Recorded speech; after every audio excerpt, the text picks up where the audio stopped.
Bonjour Nicolas Sinoquet, vous êtes directeur général donc, du château Gruaud-Larose, deuxième cru classé donc, à Saint-Julien, donc un cru classé célébrissime. Pour le consommateur, on va le décrire en quelques mots, donc sous la forme d'un portrait chinois. Et si c'était une fleur? Une rose, avec un nom comme ça. Effectivement, il est carrément dans le rôle titre, Gruaud-Larose. Donc ici. Et si c'était un fruit? Une figue. Et une musique? Les 4 saisons. Ah oui, donc ça, effectivement, c'est un spectre large. Et une oui. couleur? Et une couleur, le rose, pareil, comme la fleur.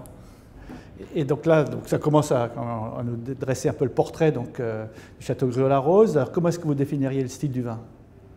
Je dirais que c'est un style classique revisité.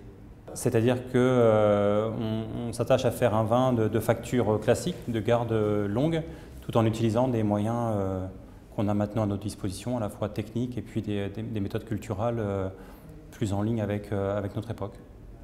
Parce que c'est un château qui s'inscrit donc dans la durée, donc, bien sûr. Ici, puisqu'on a déjà goûté des très très vieux millésimes du 19e siècle, donc des vins assez magnifiques. Et pour le consommateur d'aujourd'hui, qu'est-ce que vous conseilleriez à boire comme millésime récent? Les millésimes les plus récents à boire actuellement, par exemple les 2004, se présentent bien. Et sur des millésimes un peu plus vieux, j'irais sur des 89 par exemple. Et qu'est-ce que vous serveriez sur un 2004? Une palombe, on est dans le Médoc. Ah oui, le seul problème c'est de trouver la palombe. Faut la trouver. Et si on ne la trouve pas? Et ben on peut se retrancher sur du pigeon par exemple. Très bien. Merci de nous avoir présenté donc, Château Gruaud-Larose, deuxième cru classé de Saint-Julien. Merci.